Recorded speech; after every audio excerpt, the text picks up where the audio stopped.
Hi all, I hope you're all fine.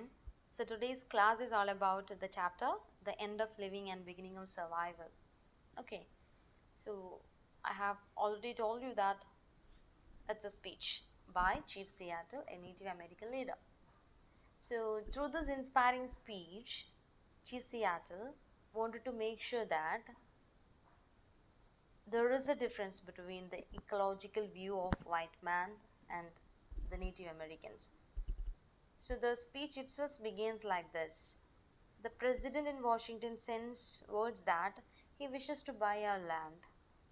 So he was confused. He was totally bewildered and he thought that is it possible to buy or sell the sky and the land? Because we are all part of this earth. We are not the owners of this earth. So how can we buy and sell the land? The idea itself is strange for Chief Seattle. Because we are humans, we are not the owners of this land, we are just a part of this earth. Okay, so he says, every part of this earth is sacred to my people, and he says that yes, he is ready to sell the land because it's the only way to survive. And he says, every part of this earth is sacred to my people, and every shining pine needles, and every sandy shore, every mist in the dark wood, every humming insect is holy in the memory and experience of my people. So the sap which courses through the trees carries the memories of the red man. So everything belonged to the nature is so precious for Chief Seattle and his people.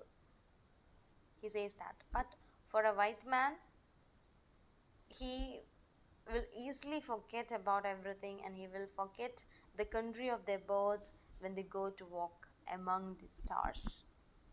But the Native Americans or the Red Indians were not like that. He says, our dead never forget this beautiful earth because it's the mother of, actually, the earth is actually the mother of the red man.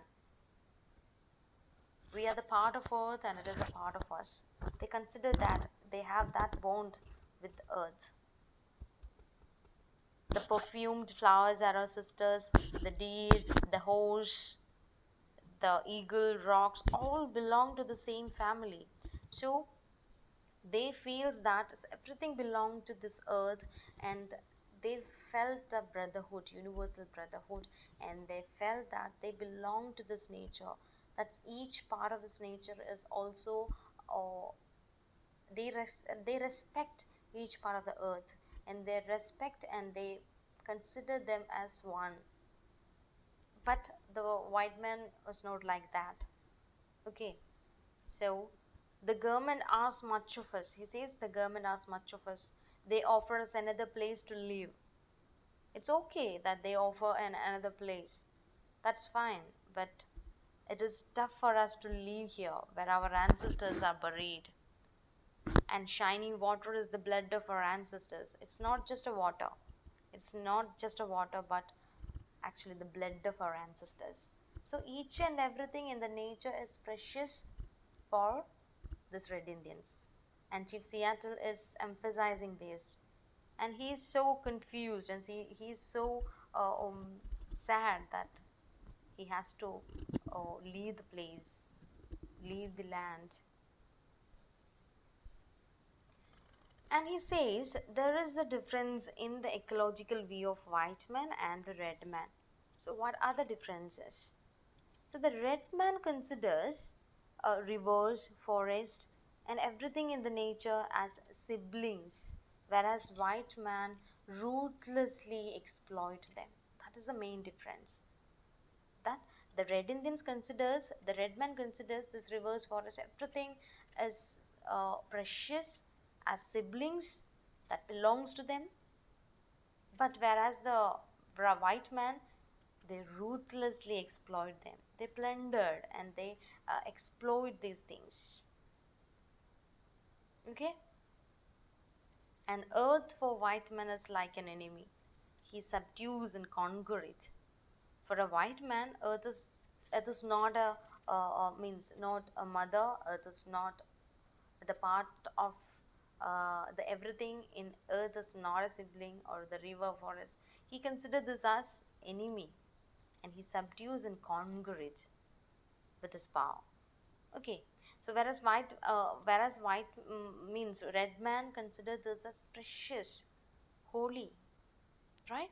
So the white men do not care their father's grave, whereas red man thinks that this place is he didn't want to leave the place only because the ancestors' memory lies there, whereas white men do not care about their father's grave. And he treats his mother, the earth, and his brother, the sky, as things to be bought, plundered, sold, like sheep or bright beads. So the white men consider this forest, the sky, the earth, everything like just an object that he can easily sold or plundered. So there is no quiet place in the white men's cities, but we, the Red Indians, Chief Seattle says, we, the Red Indians, cherish these quiet places. We enjoy nature. We enjoy each moments that we live in this nature. But whereas the white man, there is no quiet place in his cities. And all things are precious to the red man. I told you, but whereas white man does not notice the air he breathes, he pollutes the air, but for red man, the air shares its spirit with all the life it supports. So these are the entire, there is a vast difference. Contrary, this the ideas of white man's view about the nature or ecology is entirely different from the red man's. Okay, so Chief Seattle says, I'm ready, or we are ready to leave the place, but we have condition. What is that condition? He says, the white man must treat the beast of this land as his brothers. Because we consider this beast as our brothers. So the white man, he should also treat the beast of this land as brothers. That is our first condition. And he says, what is man without this beast? Without this beast, what is man? That we are all interconnected. We are all the parts of this one web. If all the beasts are gone, man would die from a great loneliness of spirit. You know, if you kill all the beasts, the man would die from a great loneliness. Because knowingly or unknowingly, everything is connected. For whatever happens to the beast soon happens to the man. That is for sure. So what we actually done towards this beast, that will later turns to us. And for whatever happens to the beast soon happens to man. That's the truth. And all things are connected. Seattle says all things in this earth, in this universe is connected.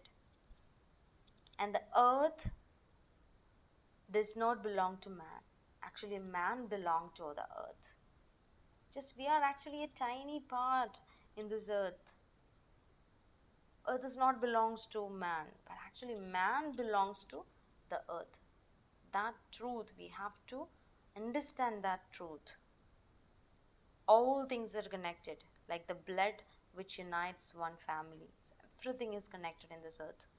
Whatever befalls the earth befalls befalls on the sons of earth too. And man did not weave the web of life. Man is not the supreme person. Man did not weave the web of life. Actually, he is merely a strand in it. He doesn't have much value in it. He is just merely a strand in it.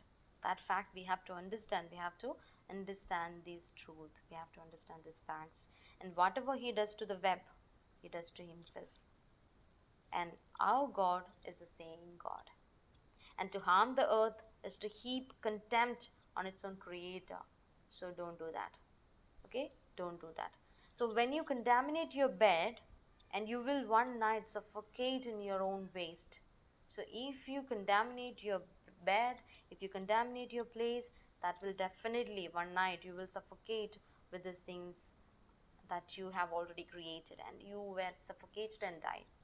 And it is the strength of God who brought us to this land for some special purpose, gave you dominion over this land and over the red man. So this destiny is mysterious to us. So where is this ticket? Where is the ticket? Where it has gone? Where is the eagle? Where is it? And the end of living and the beginning of survival. It's all about end of living. It's all about now the survival. We have to survive. We have to survive because everything is going to change. So actually he says, how we understand these all things, we have to, because we have to think about these facts, and we have to be so humble and thankful to God and thankful to this universe. Okay, this is all about the chapter. Then